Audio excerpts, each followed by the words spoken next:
तो वे भार के समान नहीं लगेंगे। लेकिन यदि विधवा स्त्री को आप गहना पहना दें तो वह गहना कैसा लगेगा? भार के समान लगेगा। क्यों? क्योंकि उसके पति नहीं है। तो ये शांता भाव है, कांता भाव। कांता भाव की भक्ति वहां के लोग करते हैं। कांता भाव, कांता भाव की भक्ति में आता है कि जिसमें ईश्वर को पति मान लिया जाता है और अपने को पत्नी मान लिया जाता है। इस प्रकार की जो भक्ति करता है उसको हिंदी साहित्य में कांता भाव की भक्ति करते हैं। ठीक है, कांता भाव की भक्ति करते हैं। अब यहाँ कृष्ण जो है चले गए हैं और गोपियां बैठ करके नदी के किनारे कदम के पेड़ के पास नहीं पथ देख रही है, निहार रही है कि कब आएंगे, अब आएंगे, तब आएंगे, मरने योग्य हो गई है नहीं, सभी लोग मुरझा सी गई हैं। उसी का वर्णन हमारे विद्यापति जी इस पद में करते हैं। ठीक है, पहला लाइन है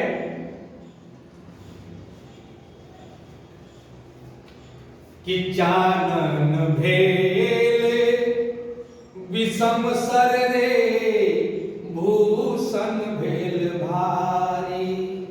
पहला पद है, पहले पद में कहता है कि चानन भेल विषम सर रे भूषण भूषण भेल भारी। भूषण मतलब गहना, जेवर नहीं, वह चंद्रमा की जैसा या चंदन की जैसा शीतलता देने वाला वस्तु अब आग की तरह दिखाई पड़ता है, आग की तरह लगता है। और भूषण भेल भारी यानी गहने कैसे हो गए? भार के समान हो गए। किसके लिए? गोपियों के लिए। क्यों हो गया ऐसा? कृष्ण के विरह में नहीं, कृष्ण के विरह के चलते अब गोपियों के गहने जो है भार के समान लगते हैं नहीं। और चंद्रमा जो प्रकाश देता है, शीतलता देता है, चंदन जो शीतलता देता है, वह चंदन अब आग की तरह लग रहा है, विरह की चलते। दूसरी लाइन, पहला लाइन है कि चानन भेल विषम सर रे भूषण भेल भारी। सपने हो हरि नहीं आयल रे गोकुल गिरधारी। वह गोकुल गिरधारी, वह कृष्ण जो एक क्षण भी गोपियों के पास से अलग नहीं रहता था, वह अब सपने में भी नहीं आता। सपने हो हरि नहीं आयल रे गोकुल गिरधारी। सपने में भी वह नहीं आता है। आगे विद्यापति जी लिखते हैं कि एक सरी थाड़ी कदम तर रे पथ हेरथी मुरारी। कि हरि बिनु देह दगध भेल रे झामर भेल सारी। नहीं कहता है कवि कि एक सरी ठार है कदम तर रे। कवि ने कदम तर क्यों लिखा? वहां और वृक्ष नहीं थे, जंगल में तो बहुत सारे वृक्ष हैं। तो कदम के पेड़ के पास ही कृष्ण प्रतिदिन आते थे, गोपियां वहां जाकर के मिलती थी।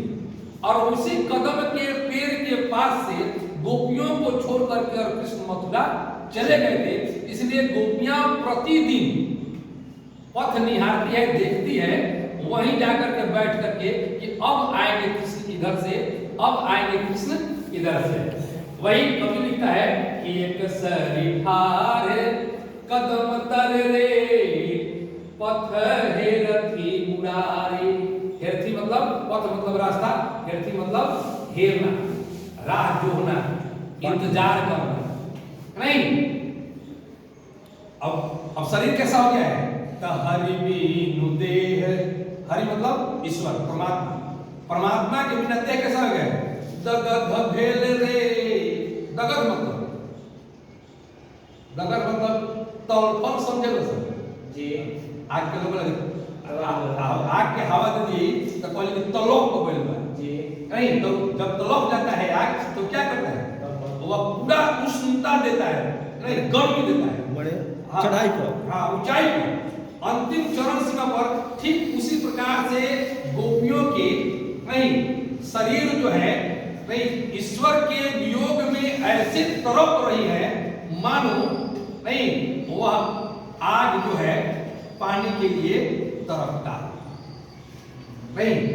आग जब धनोक हो जाए ना पूरा लहोक हो जाए भोजपुरी में कॉल बा तो क्या करें ठंडा करे पानी दिया कोयला को देखिए कोयला बेचने वाले को देखिए नहीं तो हरि मीनुते है दगध भल रे झामर भेल सारी। झामर मतलब मणि गंगा। गोपियां जो थी प्रतिदिन नहीं नए नए वस्त्र पहनती थी और नए वस्त्र भी अब गोपियों को कृष्ण के वियोग में कृष्ण के बिना नए वस्त्र भी मलिन लग रहे हैं नहीं बेकार लग रहे हैं। ये नया पहनना बेकार है नहीं। कहा गया है कि सजना है मुझे सजना के लिए नहीं सजना है मुझे सजना के लिए। लोग हम लोग कपड़ा क्यों पहनते हैं? शरीर ढकने के लिए नहीं लोगों को दिखाने के लिए। कपड़ा रंग बिरंग का हम पहनते हैं लोगों को दिखाने के लिए। शरीर ढकने के लिए तो कैसा भी कपड़ा पहन लीजिएगा काम चल जाएगा लेकिन शरीर को ढकने के लिए नहीं लोगों को दिखाने के लिए। तो गोपियां औरतें सजती हैं क्यों? अपने पति के सामने सुंदरता को बिखरने के लिए ताकि पति जो है हमारी तरफ आकर्षित रहे नहीं।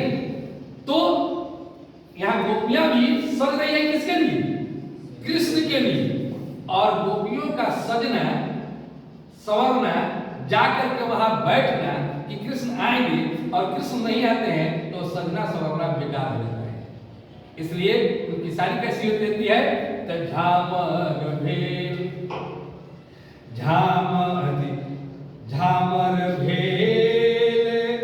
सारी रे।